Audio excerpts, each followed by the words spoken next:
Falando em Saúde. Oferecimento Abbott. Vida ao máximo.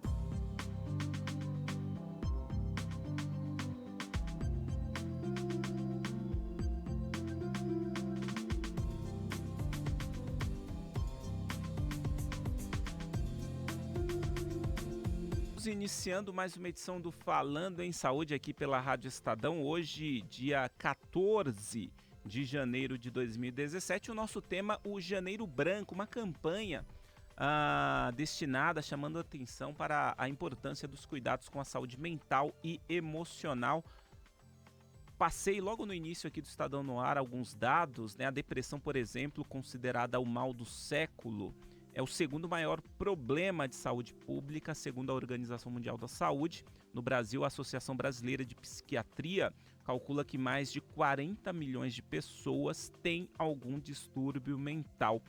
Para falar sobre o assunto hoje, recebemos aqui no estúdio da Rádio Estadão o fundador do Instituto Verea, o doutor Leonardo Verea. Tudo bem, doutor? Como vai o senhor? Bom dia. Bom dia aos ouvintes também. Doutor, iniciando aqui os trabalhos, falando um pouquinho sobre saúde mental, ela abrange o quê? Quais as principais doenças, podemos dizer assim, os principais distúrbios? O que abrange a saúde mental? Bom, desde a antiguidade, mens sana in corpore sano. Então, nós temos corpo e mente. Não adianta ter um corpo são, ser halterofilista e ter a mente doente. Então, nós precisamos cuidar do equilíbrio mente e corpo. Então, a saúde mental trata de tudo aquilo que é mente. Emoções, mente, pensamento, vontade, desejo, necessidade. Então, nós lidamos com tudo isto. Esse número aqui, 40 milhões de pessoas têm algum distúrbio mental no Brasil, de acordo com a Associação Brasileira de Psiquiatria. É um número expressivo. As pessoas têm noção que sofrem desses distúrbios ou ainda há muito desconhecimento? Se todo despertador que toca pudesse falar, o que você acha? Boa pergunta, hein? Todo mundo teria problemas mentais. Na verdade, todo mundo é afetado porque nós vivemos um ritmo de vida muito intenso. Nós vivemos um ritmo de vida que talvez não seja o nosso ideal, porque nós precisamos alternar de forma equilibrada momentos de vigília com momentos de repouso. E hoje em dia, em função das exigências do mundo moderno, do mundo civilizado, nós precisamos ficar muito mais em vigília do que em repouso. E assim, mesmo assim, o repouso muitas vezes não é o ideal da forma certa como as pessoas precisam. Então, de uma forma geral, as pessoas descansam pouco. Então, isso se reflete no dia a dia, isso se reflete no aumento de situações onde as pessoas vivem inseguranças, tensões, ansiedades. As pessoas acumulam muito mais tensão do que conseguem eliminar de uma forma natural. Então, isso evidentemente ao longo do tempo prejudica. E tem uma outra característica interessante, que culturalmente nós somos educados a tentar não deixar entrar a tensão, quando na realidade isso é impossível. Uhum. Nós acumulamos tensão, nós vivemos de tensão, a vida é feita de tensão, de agitação. O que é importante, que é onde entra a função do médico, ajudar as pessoas a abrir a porta de eliminação da tensão, que muitas vezes as pessoas mantêm fechada. Então, essa tensão vai se circulando por dentro do organismo, afetando todos os órgãos físicos e mentais. Então, nós temos toda uma série de problemas de origem psicossomática, ou seja, de origem emocional, que afetam a saúde física. Problemas do aparelho digestivo, problemas de taquicardia, problemas de dificuldade em respiração, problemas de ordem sexual, impotência, ejaculação precoce, falta de orgasmo, problemas de pele, gagueira, enfim, todas essas situações que têm a ver com tensão. Que coisa, ou seja, afeta tudo, na verdade. Tudo, sem dúvida. tudo. O que me causa maior preocupação é que, como o senhor destacou, a gente vive numa rotina acelerada e a tendência, pelo menos é o que o que a gente tem a impressão, é que essa rotina vai se acelerar cada vez mais, né? Não tem aquela pausa, né? Ninguém dá aquele clique para que a coisa desacelere, né? Sim, existem várias tendências. Existem várias tendências, várias formas de gerir a atividade profissional. Existe uma forma bem exacerbada sobre criar metas que às vezes sejam impossíveis de ser alcançadas para fazer com que todo mundo fique cordato, estressado e ligado e tente atingir essas metas. E existe outra forma para atingir metas que é uma coisa muito mais democrática, considerando que as pessoas, os colaboradores, são profissionais competentes, então cada um deveria ter a sua responsabilidade. Nessa linha de pensamento, a primeira ideia faz com que as pessoas vivem muito mais estressadas, porque elas, ao invés de se preocupar e se ocupar em desenvolver toda a própria potencialidade e genialidade, muita parte dessa energia positiva é focada na meta, no limite. Uhum. É a mesma história. Como é que funciona o sono? Você adormece na medida que vai relaxando. Então, você não tem controle sobre esse relaxamento. Você se deixa levar em uma posição confortável e naturalmente vai adormecer. Mas se eu começar, daqui a 10 minutos eu tenho que dormir. Daqui a 10 segundos eu tenho que dormir. 9, 8, 7, 6, 5, 4, 3. Daqui a 2 segundos estou dormindo. 1 segundo, 0 segundo. Evidentemente que você não dorme. Então, a vida profissional é nesse sentido também. Então, eu acredito que essas metas exageradas, onde grandes corporações, grandes empresas utilizam esse método, não funciona para a saúde mental dos trabalhadores e, consequentemente, das famílias deles e, consequentemente, dos amigos deles e, consequentemente, da sociedade como um todo. Olha, já temos mensagens aqui dos nossos ouvintes, mas até antes de abrir aqui para a nossa audiência, doutor, eu queria que o senhor falasse, vamos falar bastante sobre o assunto, mas já desse alguns detalhes sobre a depressão. Eu imagino que a maioria das pessoas, quando ouve falar em saúde mental, já relaciona com a depressão. E até então havia muita dúvida sobre a depressão, separar a tristeza, por exemplo, de uma depressão.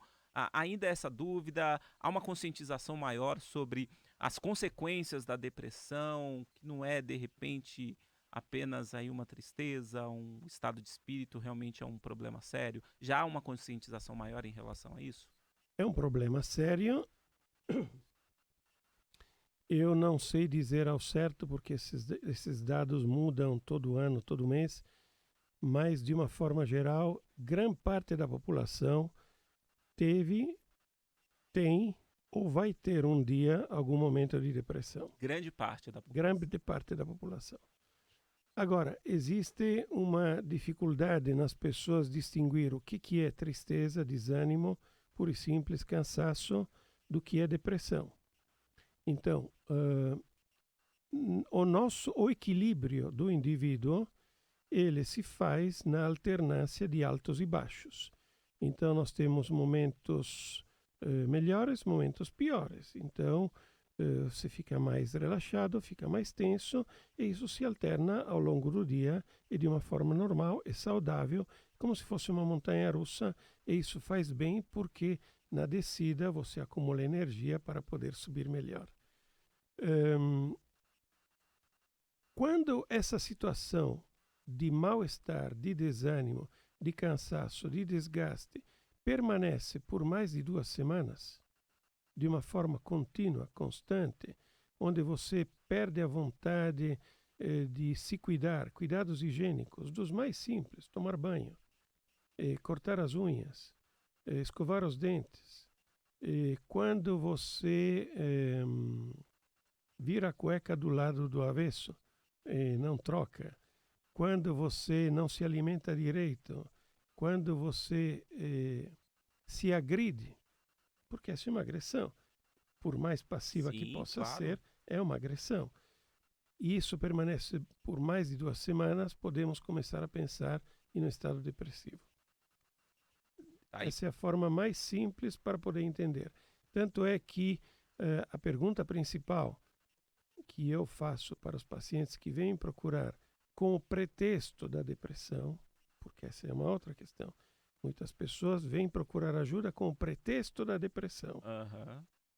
Eu pergunto, você toma banho? Quando você tomou banho? Você se lavou? Quando escovou os dentes? Está com mau hálito? As pessoas ficam espantadas, um pouco assim, Aham. mas depois eu explico por quê e aí a gente confere se realmente é isso ou não.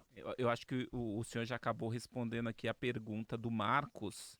Hum. E como sabemos que temos algum tipo de depressão? Acho que o caminho, pelo menos, é o que o senhor indicou aí já, né? Vou responder de uma outra forma. Uhum. Um copo meio cheio ou meio vazio é a mesma coisa. O copo está pela metade. Quando nós começamos a ver de uma forma constante o copo sempre meio vazio, alguma coisa não está funcionando. Se esse copo continua sendo meio cheio, bola para frente, podemos continuar tranquilos. Uhum. Muito bom. A vida é muito complicada, nós precisamos simplificar ela. Então, a vida é bela também e a vida é simples. Então, o ser humano tem uma tendência, naturalmente, isso é importante, nós naturalmente somos negativos. Nós naturalmente pensamos negativo. Então, o primeiro pensamento é o pensamento negativo.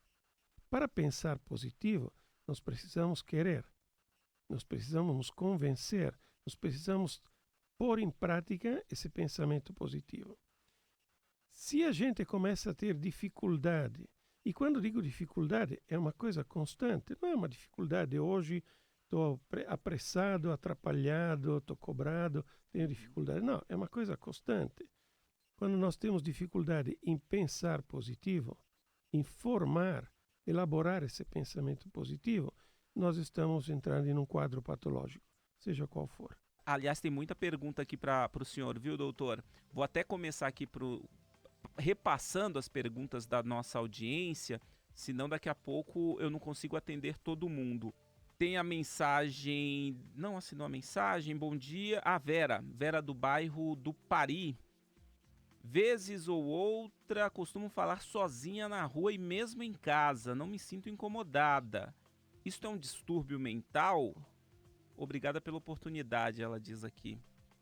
Falta alguma informação, se a Vera é uma pessoa solitária ou se é uma pessoa que vive em grupo, com marido, filhos, trabalho, etc, etc. Mas falar sozinho não é nenhuma situação doentia.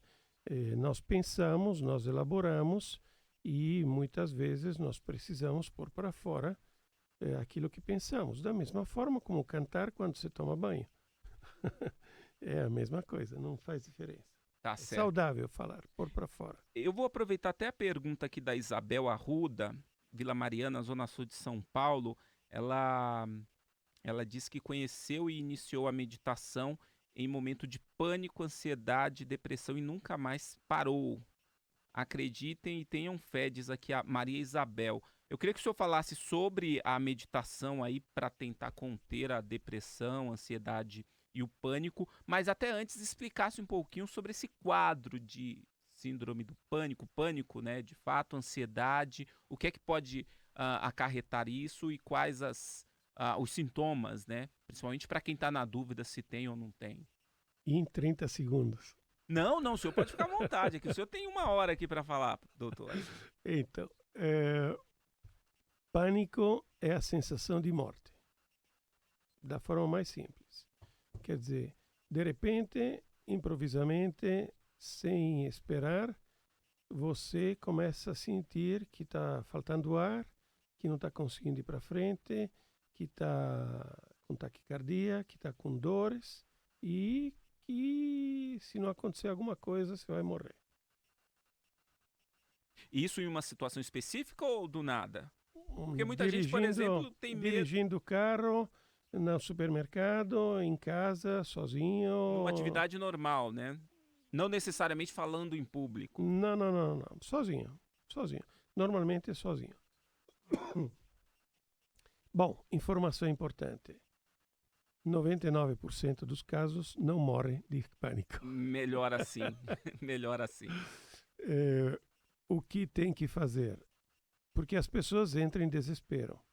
Mas a pessoa entra em desespero realmente porque ela não sabe como fazer para sair daquele momento.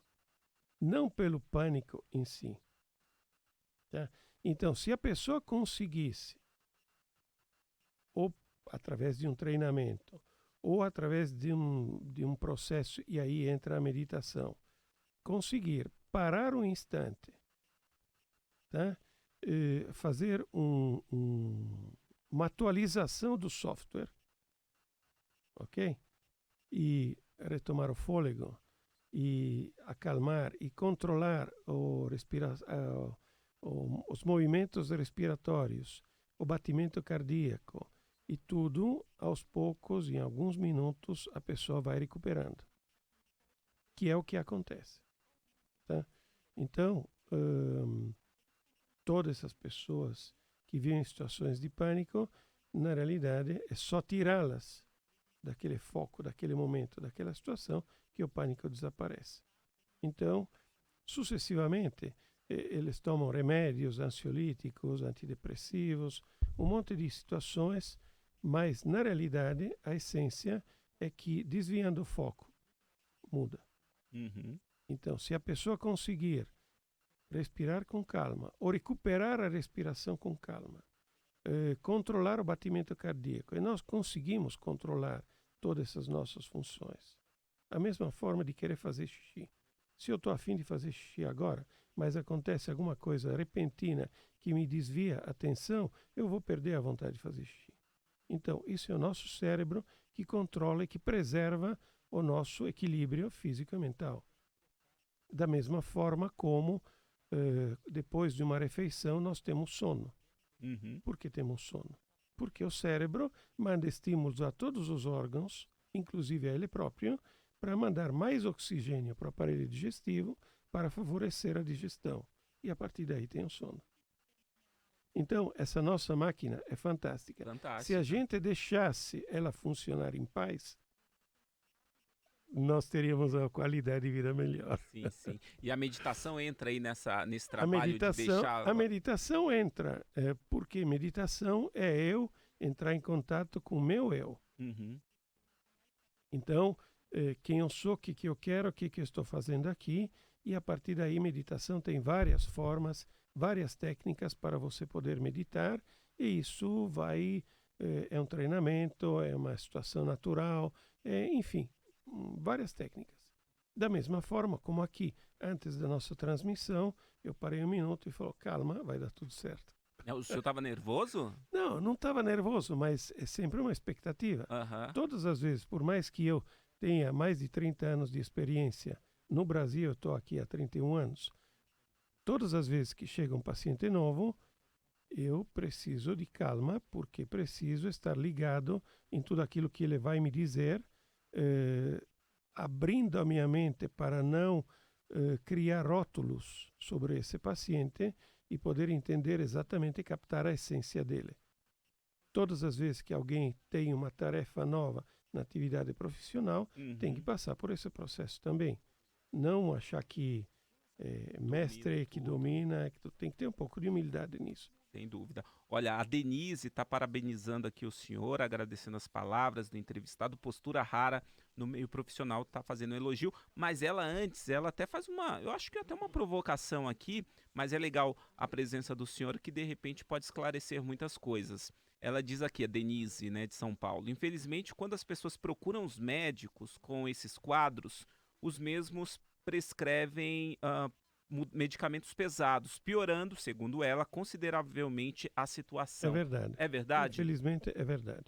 E é verdade, eu sou médico, eu atendo, trabalho, medico, apesar que a minha especialidade é muito mais o atendimento por meio da hipnose, tratamento com hipnose, mas eu medico também e eu percebo isso nos colegas.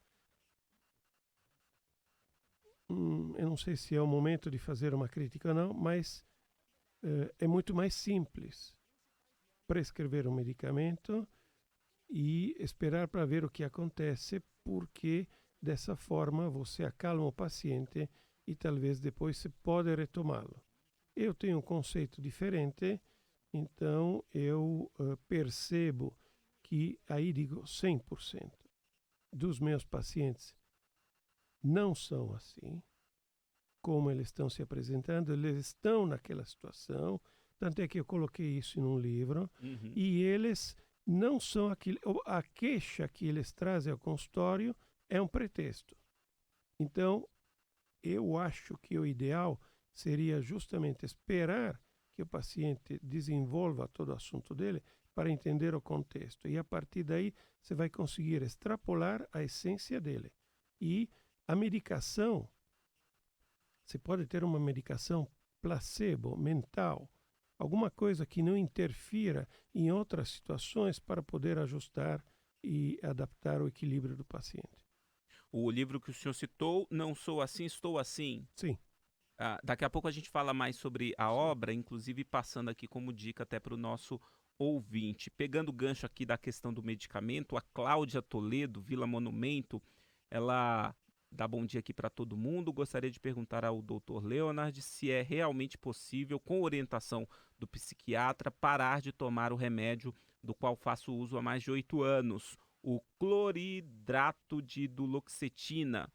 Acho que a pronúncia é essa, pois após cirurgia de lombar e término de relacionamento, o uso é contínuo.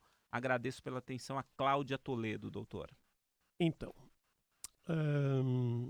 imagine... É a Cláudia? Cláudia. Cláudia, imagine que você é uma mesinha de 3 pernas, em cima dela tem um café que acabou de sair do fogo. Essa é você. Uma das pernas é o remédio que você está tomando. Eu não tenho problema nenhum em tirar essa perna, desde que eu coloque outra. Que é o seu equilíbrio, que é a sua saúde, que é a sua situação ideal. Mas, enquanto eu não encontro uma perna substitutória, eu não tenho como tirar essa perna do medicamento. Então, normalmente, tem que fazer uma avaliação, tem que fazer um tratamento, tem que entender causas e efeitos para depois pensar em desmamar. E é um desmame mesmo. É aos poucos, devagar. Se aquela dosagem nova não dá certo, retoma a dosagem antiga, até o organismo, até o cérebro se acostumar e se adaptar. E a outra perna seria o que? Poderia ser o que? Uma atividade, a própria outra medicação? Perna é atividade, vida social, vida...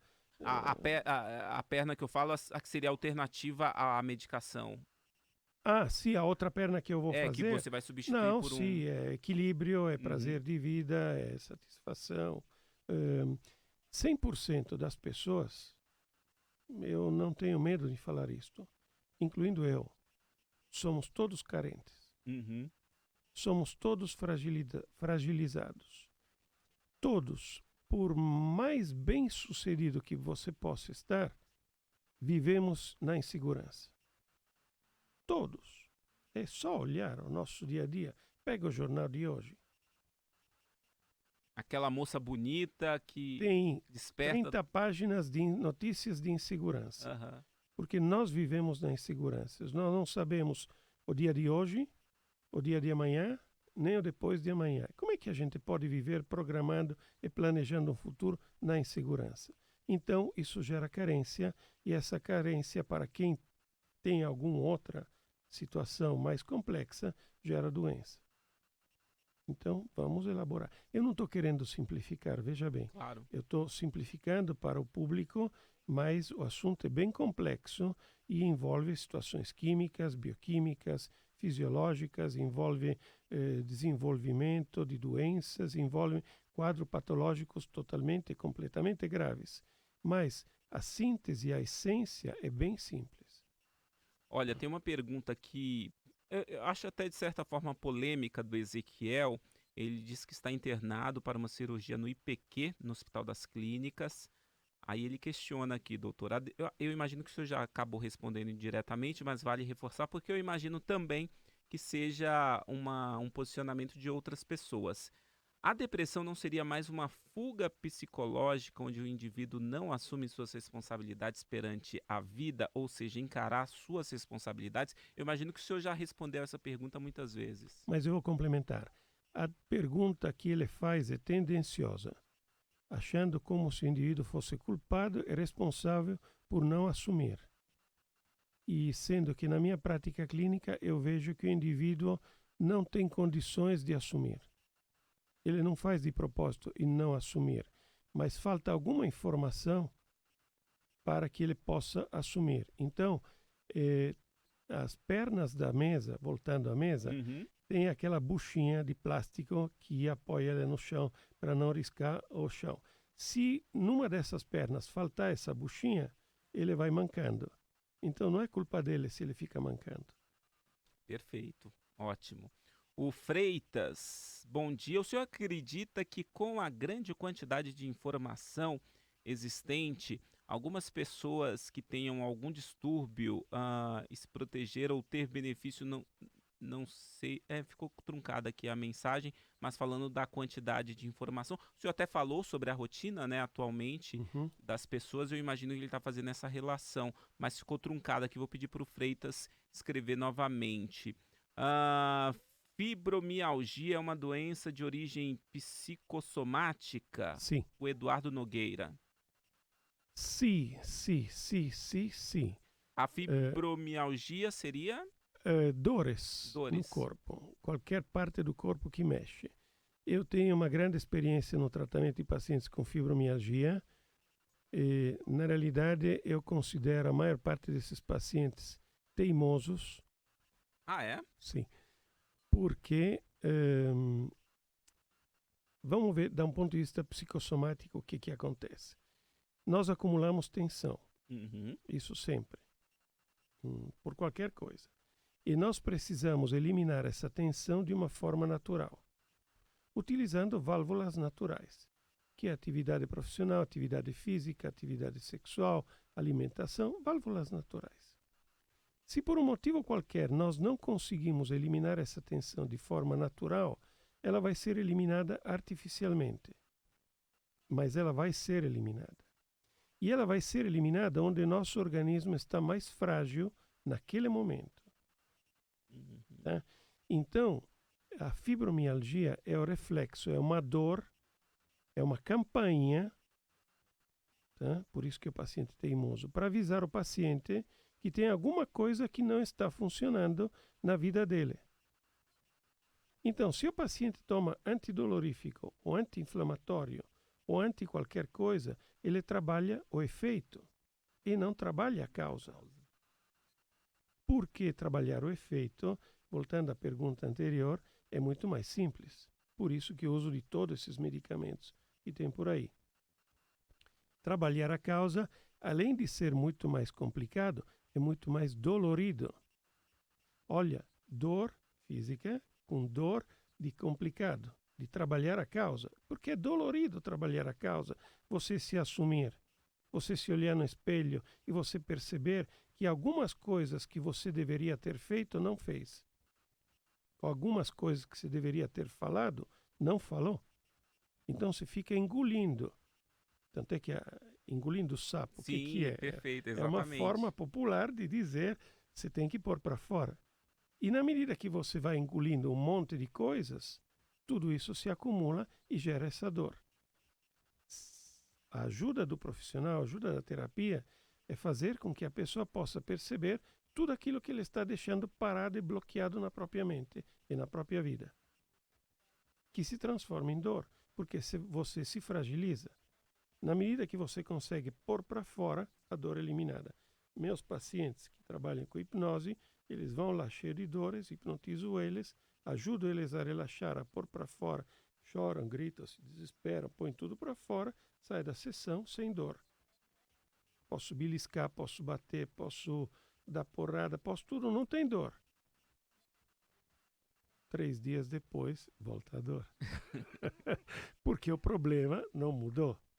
A realidade do dia a dia, a vida do dia a dia, faz com que, se a pessoa não resolve a causa, a origem, a essência do problema, ele volte a se manifestar. Sem dúvida. Olha, eu quero falar sobre hipnose, sobre o tratamento pela hipnose. Até vou pedir a ajuda aqui dos nossos ouvintes para que eu não esqueça de perguntar aqui para o doutor. Aliás, tem muita gente cobrando também. Eu falei sobre o café, tinha perguntas relacionadas ao café, em relação aí à saúde do cérebro, saúde mental. Já ia esquecendo também, por isso estou pedindo a ajuda aqui dos nossos ouvintes. Tem um monte de mensagens aqui, sucesso total da entrevista do senhor. O café, doutor, Café é bom. é bom? Eu gosto com açúcar. E o cérebro Mas gosta? espera, tem pessoas Sim, que gostam sem nada. sem nada. Mas eu acho que a vida já é amarga para ter que tomar também café amargo. Verdade, verdade. Mas o café é bom, como todas as coisas são boas na medida certa. 1 litro de café faz mal. 1 xícara de café de vez em quando faz bem. Sempre com 1 parcimônia. xícara de café é um estimulante. Então ajuda em momentos de fragilidade, de fraqueza, em momento down, a dar um up na vida da pessoa. Mas é 1 xícara de café. Uhum. Agora, é café, não é chafé. Tem esse detalhe. Café. Uhum. Café espresso ristretto.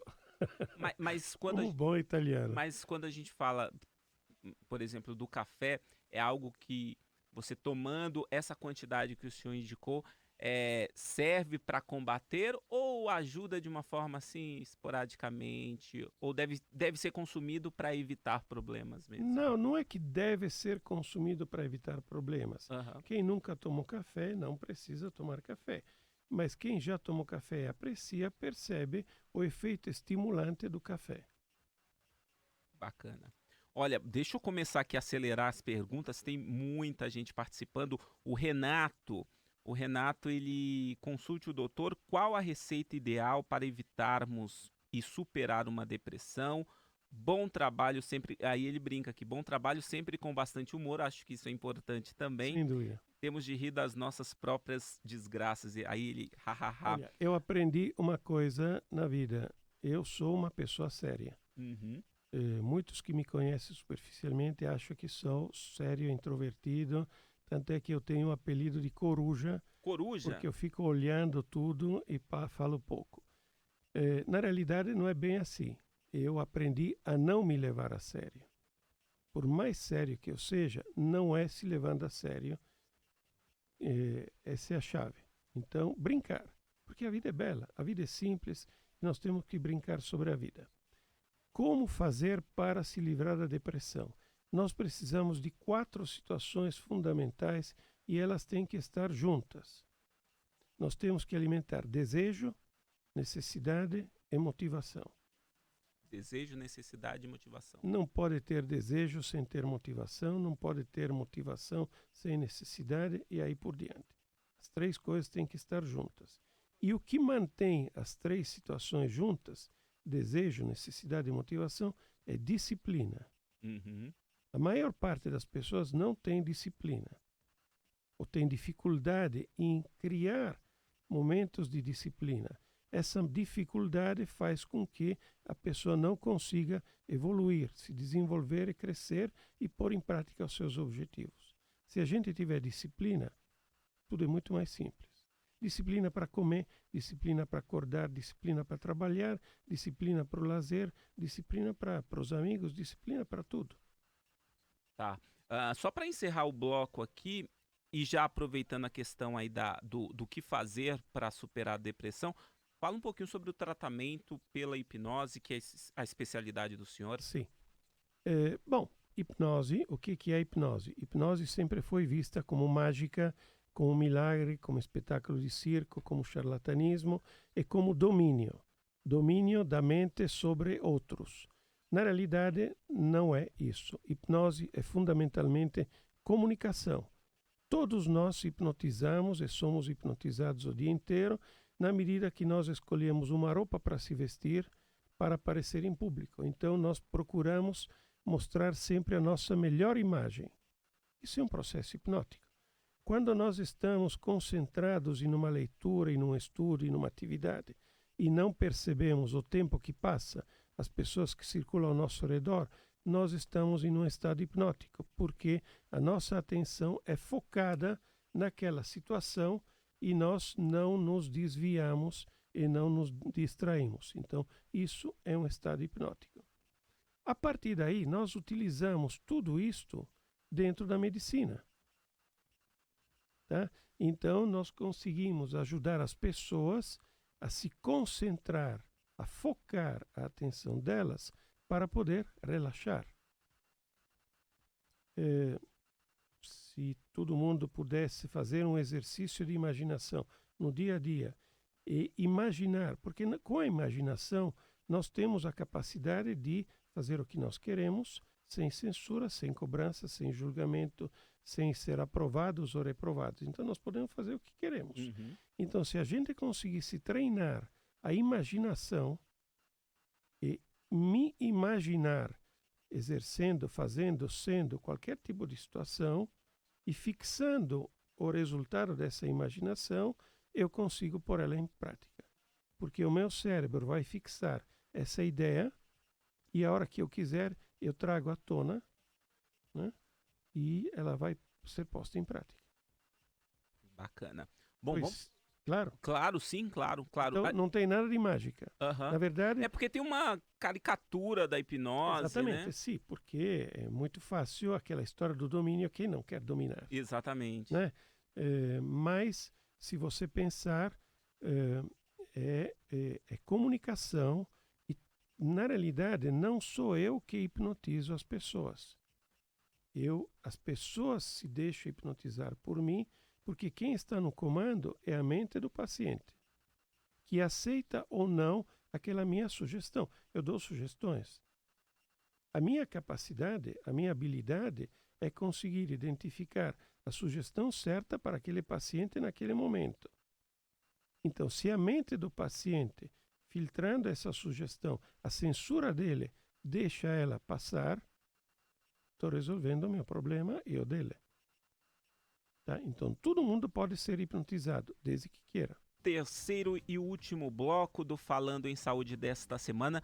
Logo no início eu avisei, né? Precisávamos aí de 3 horas para falar sobre todos esses assuntos que interessam bastante aqui a nossa audiência. Tem muita mensagem. Vou até pedir aqui para o nosso convidado, o Dr. Leonardo Verea, para uma espécie de bate-bola agora para tentar atender o maior número possível aqui de ouvintes, viu, doutor? Sim. Vou começar aqui com, até aproveitando o assunto do bloco anterior, tem a mensagem do José Abreu, de Pinheiros. O tratamento pela hipnose é indicado também para o tratamento de fobias?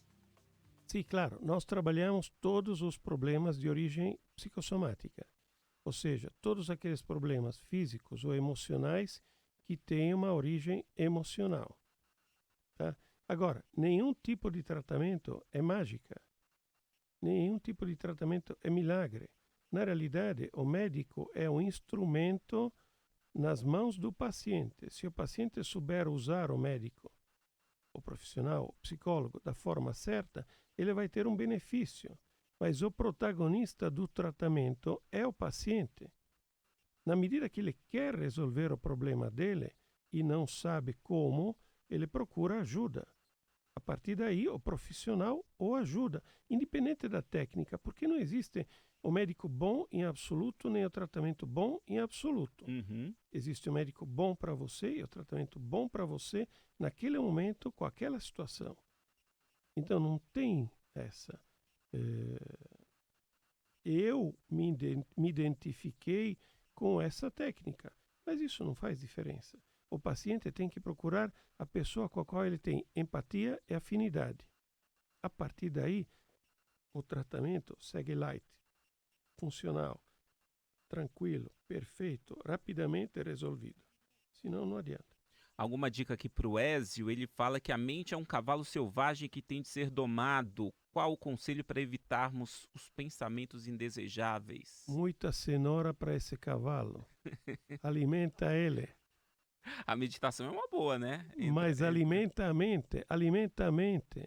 Saia da pobreza da mente. enriquece a sua mente. Cultura, sabedoria, conhecimento. A Durvalina está elogiando aqui a entrevista. Ela disse que a escolha aqui do convidado foi perfeita. Está muito legal. A Durvalina elogiando aqui o nosso convidado. Obrigado. Todos são suscetíveis à hipnose, diz aqui o William. Todos nós hipnotizamos o dia inteiro e todos nós somos hipnotizados o dia inteiro. É só ir numa feira e você perceber como a variedade de cores, de frutas, de bancas faz com que você escolha uma banca ou outra. Isto é comunicação não verbal. Isso é uma indução hipnótica. O grito do vendedor chama mais atenção do que o grito de outro. Então, é um processo hipnótico. O Fábio de Itaquaquecetuba, ele tem várias perguntas aqui, mas fala sobre o que seria a depressão somatizada. Tem isso, doutor? Somatização é transportar ao físico tudo aquilo que é mental e emocional. Nós já falamos sobre isso. Já falamos, inclusive já falamos também sobre a relação da fibromialgia com a depressão, que é a pergunta da Fernanda. Tem também aqui a pergunta do Oséias. Bom dia a todos. Doutor, meu filho está com 16 anos e sua vida é para jogos eletrônicos. Com isso está perdendo vida social e etc. Eu imagino que é um grande problema também da atualidade essa questão aí das novas tecnologias, não, doutor? É um grande problema. Sim, é um grande problema e, na realidade, se você for ver a base disto, é a falta de opções. Falta de opções? Sim, não é que não tenha opções, mas aquela pessoa não tem outras opções. Tanto é que ele está entretido, se divertindo, descarregando a tensão que acumula, acumulando tensão para poder ser eliminada através do jogo eletrônico, que é extremamente hipnótico. A partir daí, a família, eventualmente, o companheiro ou a companheira, dependendo da idade, tem que propor outras alternativas para que a pessoa possa se desviar daquilo e possa se distrair com outras situações. É uma situação bem complexa, porque a partir do momento... O nosso organismo, a nossa mente, ela vive em busca do prazer. A partir do momento que eu encontro prazer, eu estou tranquilo, estou satisfeito. Para aquela pessoa, o jogo eletrônico é um prazer. Então, quem está preocupado com isso tem que proporcionar um prazer maior. Se a pessoa percebe, e é onde entra a questão da disciplina que falei antes, que esse prazer é uma coisa contínua, permanente, e que faz com que ela seja excluída das outras situações da vida, porque tem família de origem, vida sentimental, vida profissional, vida social, vida sexual. Se a pessoa se exclui de tudo isso, ela tem que ter a maturidade, a humildade de perceber que está entrando em um quadro doentio patológico. Se ela não consegue fazer isso, a família tem o ônus, a obrigação de fazer isto. Mas não adianta bater. Tem que convencer. Falando do cavalo, nenhum treinamento funciona batendo. Todos os treinamentos funcionam convencendo. Aí a dica. Cadê o nome dele aqui? Marcos. No passado tive um processo de separação de um casamento e foi muito desgastante, e depois dessa separação tive dores de cabeça por algumas semanas. Isso foi um sintoma de depressão? Não, isso foi um sintoma que você apanhou da vida e que você precisa se recuperar. Veja bem, por favor. Todas as situações desgastantes, nós podemos, generalizando, colocá-las como uma situação de luto. Perda é luto. O luto tem que ser vivido. Não tem como fazer de conta que o luto não existe. Ele tem que ser vivido. E nós temos fases do luto que têm que ser respeitadas. A revolta, a dificuldade, a assumir o luto, a reação, o resgate, tudo isso faz parte. Eu tenho também aqui, doutor, só para a gente encerrar essa. Tem muita pergunta, infelizmente o nosso tempo está se esgotando. A Denise está perguntando, talvez o senhor possa responder. Existe este tipo de tratamento gratuito? Onde procurar? Informações sobre isso? Existe tratamento gratuito. Então, todas as faculdades de psicologia, elas têm um departamento de atendimento gratuito, porque os psicólogos recém-formados têm que fazer treino prático. E esse treino é feito com a supervisão dos professores. E esses tratamentos são muito eficazes, porque o paciente vai ser atendido tanto pelo aluno como pelo professor. Tem a Sandra aqui, tem também ouvinte final do telefone 3373, perguntando se o senhor tem algum contato, tem algum site, e-mail, doutor, que o senhor queira disponibilizar aqui para a nossa audiência. O site é o meu site, www.verea.com.br. Repetindo? verea.com.br. E antes de a gente encerrar, eu mencionei o livro Não Sou Assim, Estou Assim. Fala um pouquinho sobre a obra. Então, ao longo da minha carreira aparecem várias situações. E, como eu falei antes, muitas pessoas procuram ajuda apresentando uma queixa. Essa queixa, na realidade, é um pretexto, porque a pessoa tem dificuldade real de denunciar de primeira o problema efetivo que ele vive e que o acomete. Então, muitas pessoas geram e alimentam mal-entendidos. Acreditam que eles estão, por exemplo, impotência. Uhum. Tá? A pessoa está impotente naquele momento, mas ela se condiciona achando que ela é impotente. Então, eu juntei toda uma série de situações, de casos, de pacientes, elaborei eles, procurando dar dicas para as pessoas, e não tanto para os pacientes, mas não necessariamente para os pacientes, para que eles possam. Não é um livro de autoajuda, porque não ensina nada. É só um livro de explicação para que as pessoas possam entender que muitas das situações nas quais eles pensam que são, na realidade eles estão momentaneamente, é pontual, é focado. É aquela situação pontual. Então, não é, ela está. E aí tem várias dicas, várias situações, vários casos. Uhum. Qual a editora, doutor? O livro está na Livraria Cultura. Bacana. Tá? Vou repetir o título aqui. Não Sou Assim, Estou Assim, do Leonardo. Nós temos algumas cópias na clínica. Bacana, bacana. É muito chato aqui a gente encerrar sem atender todo mundo. Tem a pergunta aqui da Lídia, que eu acho que é bem interessante. Tenho 57 anos e parei de tomar hormônios porque me disseram que dá câncer. Comecei a ter momentos de tristeza. Pode ser a falta de hormônios? Existem muitos trabalhos que indicam como quadros depressivos em mulheres são consequência de alterações hormonais, déficit de hormônio. Na realidade, acredito que o seu ginecologista deva fazer uma pesquisa mais detalhada sobre a sua dosagem hormonal e poder identificar se existe alguma falha ou algum excesso e poder ajudá-la equilibrando. A Amara também não vai ler minha mensagem. Ela mandou uma mensagem enorme aqui. Deixa eu ver se eu consigo resumir.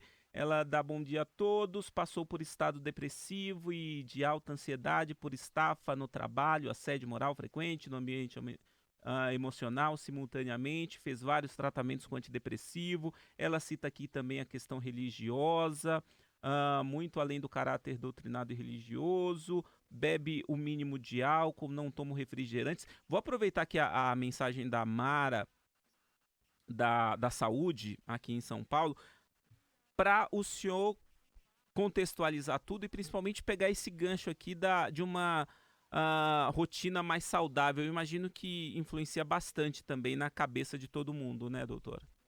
Os antigos diziam mens sana in corpore sano, como falei no começo. Uhum. Nós temos que encontrar o equilíbrio mente e corpo. Nós temos que encontrar o equilíbrio entre trabalho e descanso, vigília e descanso. Nós temos que ter momentos de lazer. Nós temos que dividir o nosso tempo em 4 momentos fundamentais. Um tempo para o trabalho, um tempo para a família, um tempo para o lazer, e muitas pessoas confundem família com lazer, não tem nada a ver. É importante. Família é um, lazer e outro. E um tempo fundamental para eu. 4 tempos aí, é isso? Trabalho, família, lazer, eu. O que eu quero, o que eu gosto, o que me faz bem. Muitos esquecem do eu. Estão tão ocupados e preocupados com o trabalho, com a família, que esquecem do eu. Então, o eu é fundamental também porque o eu é o único que nunca vai traí-lo, que vai acompanhá-lo sempre, que vai estar sempre ao seu lado. Então, alimenta seu eu, mima seu eu, dá presente para o seu eu, leva seu eu para passear, leva seu eu para o shopping, leva seu eu para o cinema, leva seu eu para comer um sorvete gostoso. Isto, simples. A dica aí, mais ou menos simples. É simples. Mais ou menos simples, mas tá dado o recado aí. Já passamos da hora aqui, infelizmente. Eu quero agradecer muito a participação do médico psiquiatra Leonardo Verea, falando muito aqui sobre saúde mental no Falando em Saúde. Muito obrigado, doutor. Até uma próxima. Eu também agradeço. Obrigado a todos. Foi muito bom.